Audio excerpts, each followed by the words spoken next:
So welcome. So here we are to revise our lovey-dovey Ind AS 20. As I said, I will upload this revision on your YouTube also for future reference. So if you want to download the board notes, so you can find it on my Telegram channel. Okay. And if you're watching the revision on YouTube, don't forget to subscribe. Okay. Chalo. Anyways, so let's start the revision quickly. In Acha, this is going to be in 100% English. Okay. So let's start the revision of Ind AS 20 in 3, 2, 1 and go. First of all, the name of the Ind AS 20, accounting for government grant and disclosure of government assistance. How many points are there? Total there are 6 pointers. First is meaning. What is the meaning of government grant? So the meaning and everything is very simple. It is nothing but the assistance provided by government in return for any compliance with certain conditions. That means the government will give you some assistance in the form of monetary or non-monetary grant and expect some conditions to be fulfilled from your end. Okay. Then exclusion from accounting of government grant. Certain items are given. That means the government grant, if it is in the form of this nature, you need not account for it. Just give it a reading. Okay. Then the third part is recognition. When do we recognize a government grant? You will recognize a government grant only when you have a reasonable assurance of two things.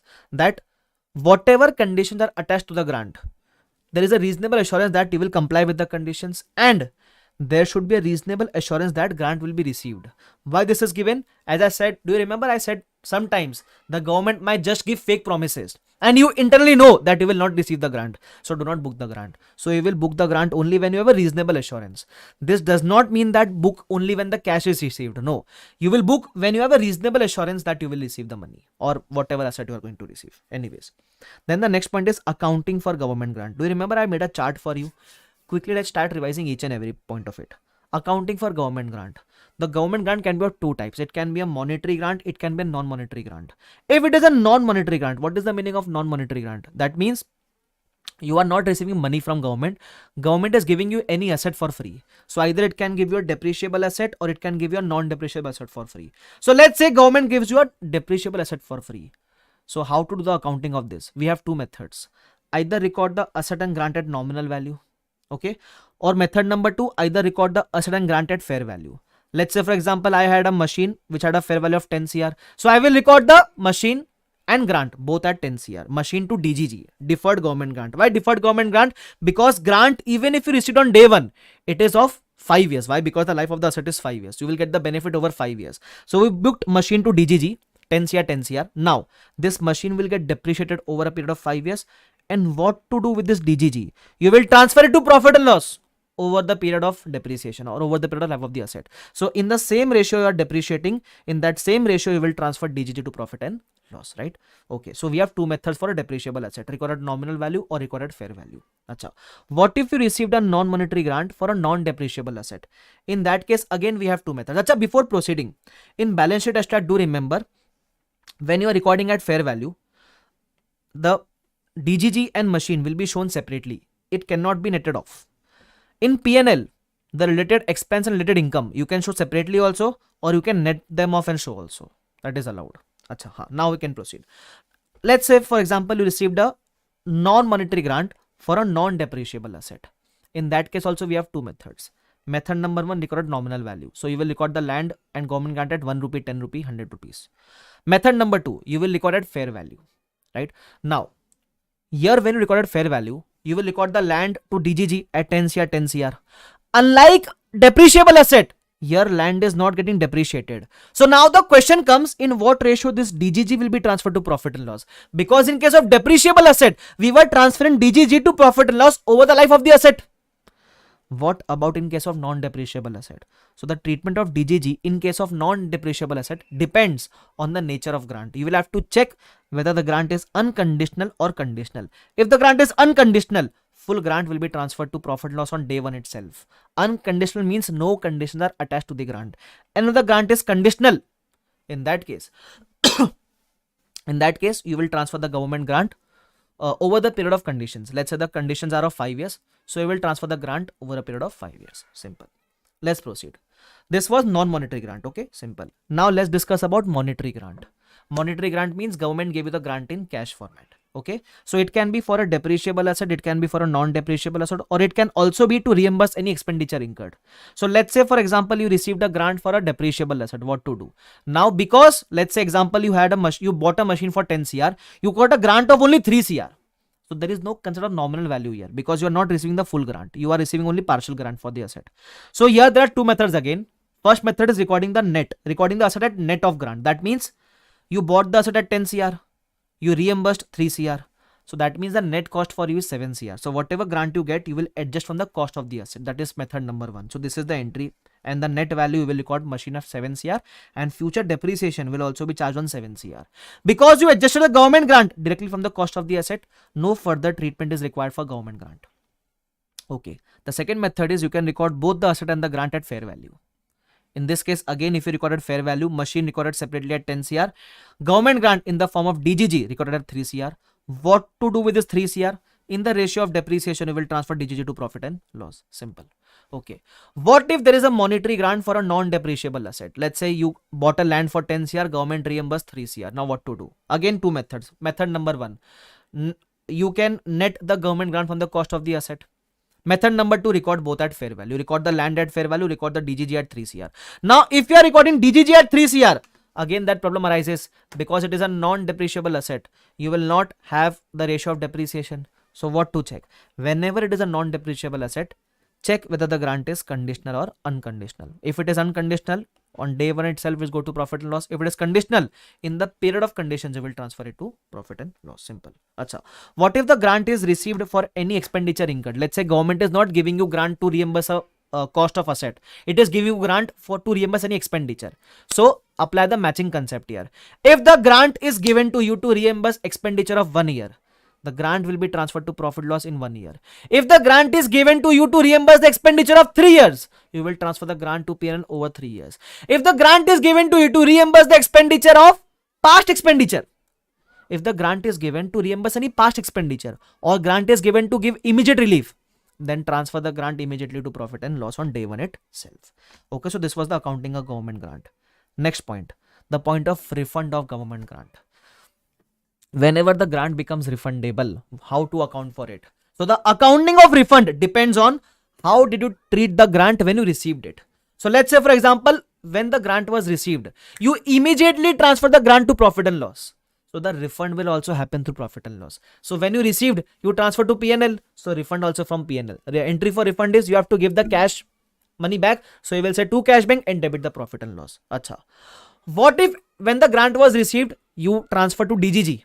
In that case, when it becomes refundable, you will also refund from DGG only. But it is possible that DGG might not have the full balance. Let's say when you took the grant, DGG was 3 CR. On the date of refund, DGG's balance was only 1.2 CR. So let's say, for example, you are refunding 3 CR. So up to the balance of DGG, you will debit the DGG 1.2 CR. Balancing figure you will debit from profit and loss. That means if on the receipt of government grant, you transfer it to DGG and you were transferring it to profit loss over the period. And if it becomes refundable in between, so the refund first write off full DGG balance and then the balancing figure will transfer to profit and loss. Simple. Acha.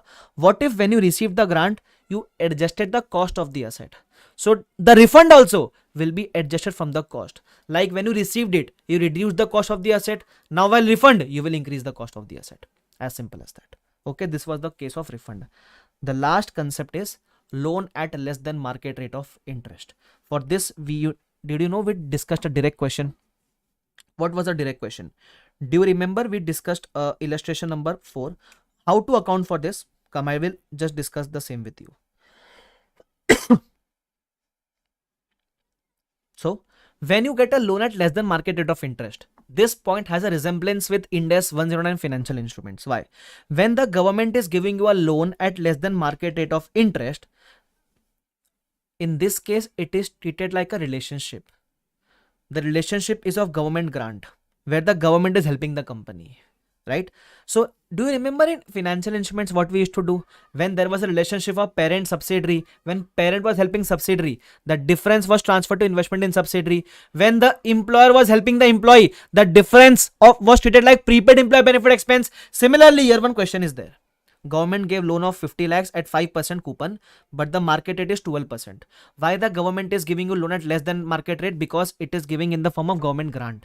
right? So in this case, how to solve this question? So you will follow the steps of financial instruments. Step number 1, find the cash flows, inflows, outflows, everything. Step number 2, fair value. You will compute the fair value. Why compute? Remember, whenever there's a relationship, we have to compute the fair value. Compute means present value of future cash flow at EIR. So whatever the future cash flow are there, discount at market rate of interest, you will get some value. This is the fair value of financial liability. You took a loan of 50 lakhs. The liability value is only 37.38 lakhs. Some difference will arise. Step number 3, difference between transaction price and fair value. This difference will be treated like a DGG, government grant. Okay. Then step number 4, EI. Step number 5, LAT. Now, when you pass the entry, what to do with this DGG? The maximum students will make the mistake of saying that transferred over 5 years. That is the period of loan. Because we took the loan for 5 years now, so transfer over a period of 5 years. No, no, no. The treatment of DGG does not depend on the tenure of the loan. The treatment of DGG depends on for what purpose the loan was used. And for this, to understand this, we will also refer illustration number 5. That means if the loan was taken, let's say for example, you will have to don't check the tenure of the loan. Check for what purpose the loan funds were used. So let's say it is saying that first case, loan was used to fund the immediate relief. Loan is an immediate relief to measure the rescue enterprise. Relief measure to rescue the enterprise. That means the loan you took is an immediate relief. So whatever DGG is there, transfer to P&L on day 1 itself. Acha. What if the loan was taken to reimburse staff training expense for a period of 4 years? So transfer the DGG over a period of 4 years to profit and loss. Acha. What if the loan is to finance a depreciable asset? In that case, we have 2 treatments for DGG. First, whatever DGG is there, reduce from the cost of asset. Second, whatever DGG is there, you will book at fair value and transfer to P&L over the life of the asset. Simple. So do remember that DGG will not get transferred over the period of loan. Treatment depends on for what purpose the loan was used. Acha. Similar to this question, there was also question number 12, very same as 4 and 5. You can do in homework. But for this point, we also discussed one more question, and that was question number 5 of MTP RTP past paper. For this particular question, same. We are taking an interest-free loan. The only difference is in the above question, we took a loan at the rate 5%. Here, government is giving a loan at interest-free rate. So we took a 5 lakh loan interest-free. Okay. Now, for what purpose the loan was taken? The loan was taken to fund the purchase of equipment. Okay. Market rate is 5%. That is EIR 5%. One more information is given that there are no future performance attached to the interest-free loan. Now, ideally, the purpose of loan was to fund the equipment. So when you solve the question, see, you will solve cash flows, fair value, you will get the difference. How to treat this difference? So we check for what purpose the loan was taken. It is saying the purpose of loan was to finance the purchase of equipment. So conceptually the answer should be like this, na? That you will book a DGG and the treatment of DGG depends. Either you can reduce from the cost of the asset or you can book the DGG at fair value and transfer to P&L over the life of the asset. But what ICI has done in this question is they have given emphasis to this line. They are saying that the loan has no future condition, right? So that is why, because it is an unconditional nature of grant, we are transferring it to profit loss on day 1. Ideally, if it is conditional or unconditional, we check only when we have a non-depreciable asset. In non-depreciable, when we book the DGG at fair value, that time we say na check whether conditional or unconditional. In case of depreciable asset, so we say directly this only, na. Either book at net of cost or book at fair value and transfer the fair value to profit and loss over the period of life or over the period of depreciation, right? But anyways, I am discussing both the methods. So if this line is present in such kind of question, so you will transfer to P&L on day 1 itself. If let's say this line was missing, in that case, you will do what conceptually is to be done. Okay. So again, a similar question, step 1, step 2, step 3 was difference. We found out the difference. EIR, LAT. In day 1, you took a loan of 5 lakhs. Fair value was this much. The difference of government grant, because it is saying that no future condition attached, as per ICI, transfer it to directly to profit and loss. In this question, entries were asked for the future as also. So just look at the LAT and pass the entries. So we pass the 3 years interest entry, and in the last or final year, we will also make the repayment entry. That's it. So till here we have completed the revision of Ind AS 20. Balance we will also cover. Okay. So conceptually we are done, and 1-2 questions we discussed. More questions we will also discuss. Don't worry about it. Clear, guys? Perfect. Chalo.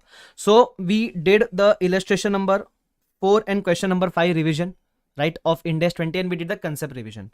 Okay, now we will move on towards the further questions also in Ind AS 20.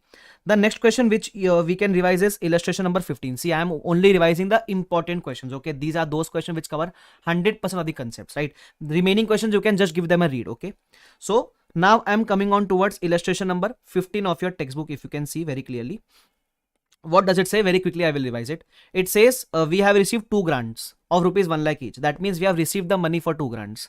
For the first grant, it says that we received the grant for a cleaning river project. No steps have been taken till the year end. Should we record the grant? So what answer was given in the book? If you remember, there can be alternative solution to this. If you feel that 1 lakh received had no conditions attached, it will be treated like an unconditional grant, and we will transfer the whole amount in PNL on day 1 itself. But if you feel that undertaking steps were important, in that case you will not recognize any grant because no steps have been taken. This was the first point. Second point says that you received the remaining 1 lakh for the new equipment.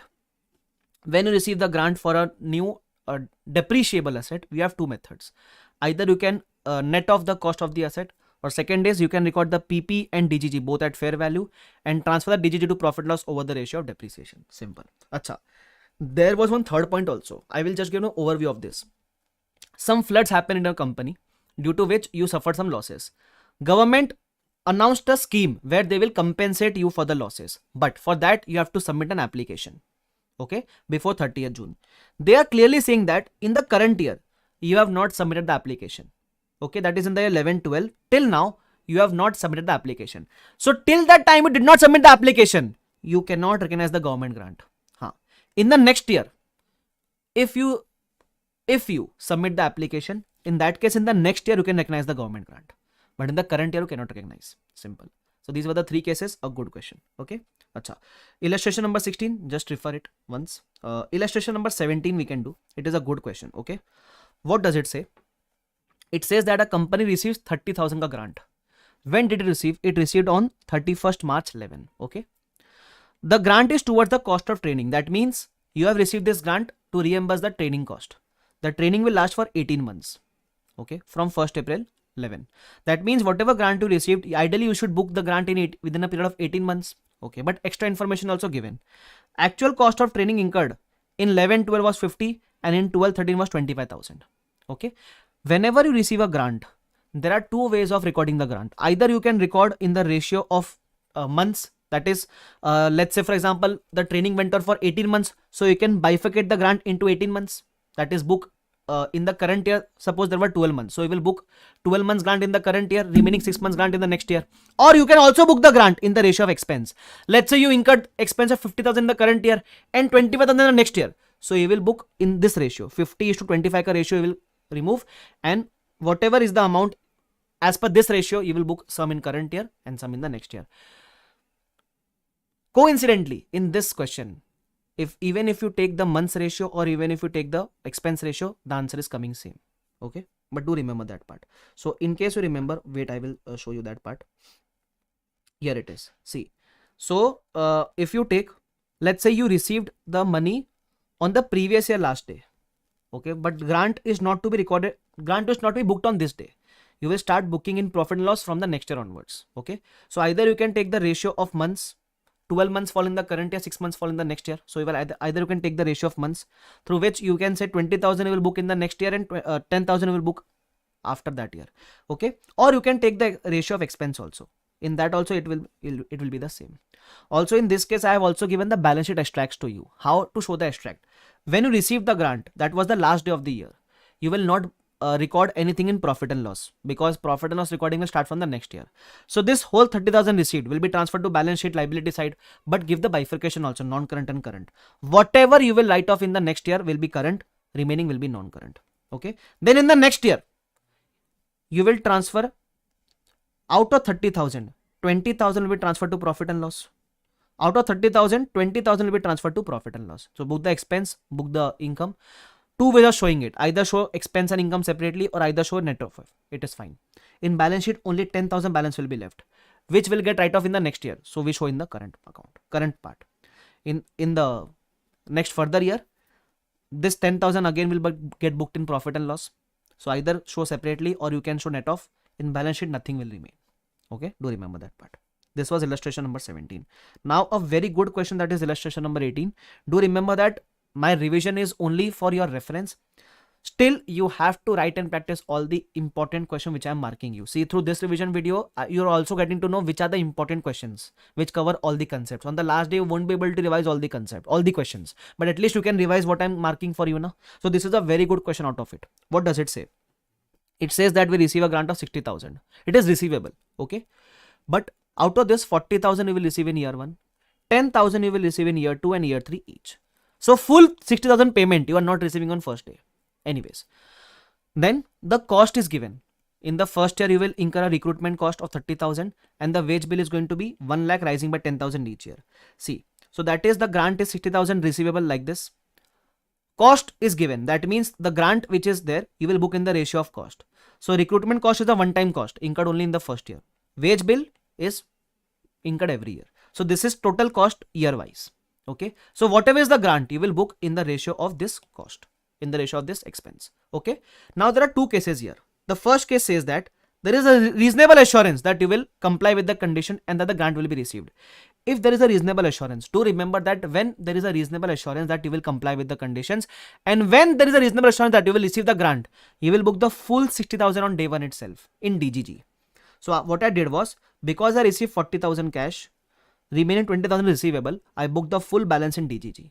And this 60,000 will be transferred to PNL in the ratio of expense. So this ratio was there. So if you prepare a table, 60,000 opening balance, you transfer to PNL this much, closing is this much. Then accordingly, you will keep on transferring and show this balance.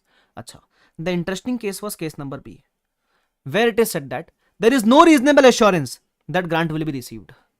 If there is no reasonable assurance, what to do? Just remember two things. First, if there is no reasonable assurance that you will receive the grant, you will book the DGG as per cash basis. Whatever cash you receive in the respective year, only that amount will be booked in DGG. First thing. Second thing, when you compute how much to transfer to PNL, that won't change in case A or case B. That means when you compute how much DGG to transfer to PNL, don't take the ratio of 40,000 into 130 by 360. Here you will still take 60,000.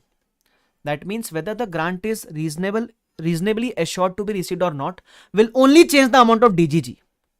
The balance of DGG getting transferred to profit loss won't change. This calculation will be the same in case A or case B, right? So if you see the table, only the DGG opening will change. Transfer to PNL is still the same like case A. Closing will change. In the next year, this closing will become opening. And can I say in the next year you will receive more 10,000. So that will increase the balance of DGG. Okay. Then transfer to PNL won't change this. Then this closing will become opening. In third year, you will receive further 10,000. So the balance of DGG opening will increase.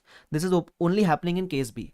In case A, because we booked directly 60,000 on first day, then there was no need to add on in the respective next years. Okay.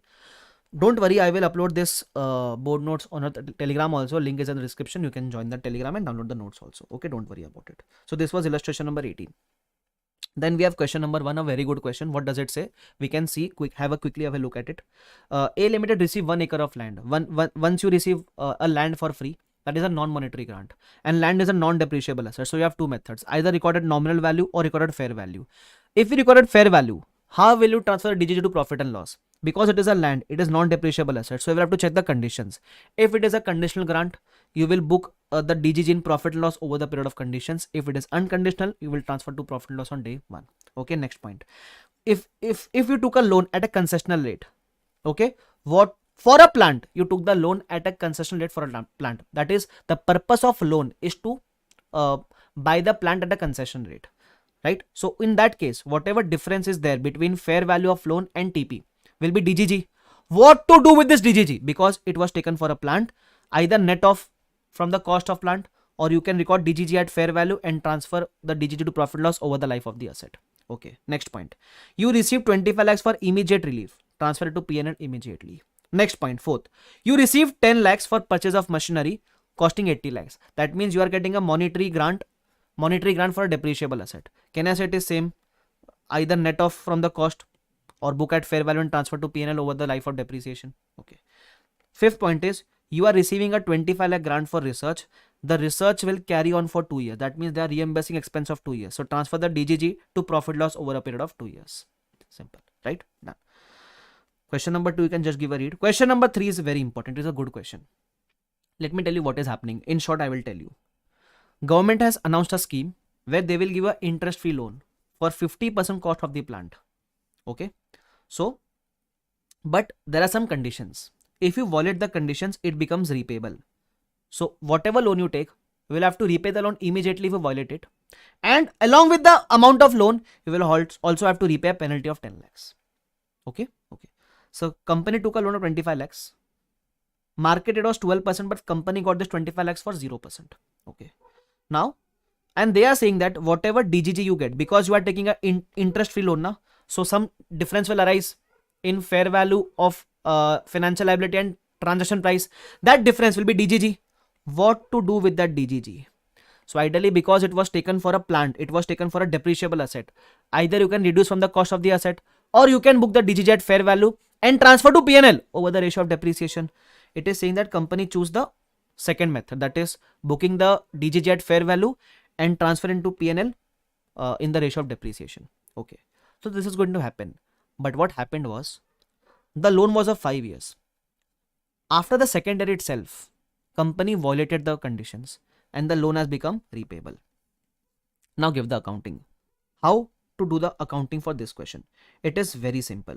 Just remember that bifurcate this question into 2 parts. First, when you take the loan, the day 1 accounting of loan. So cash flow, fair value of FL, because there's a relationship government is giving you for interest free, you will find the fair value, compute the fair value.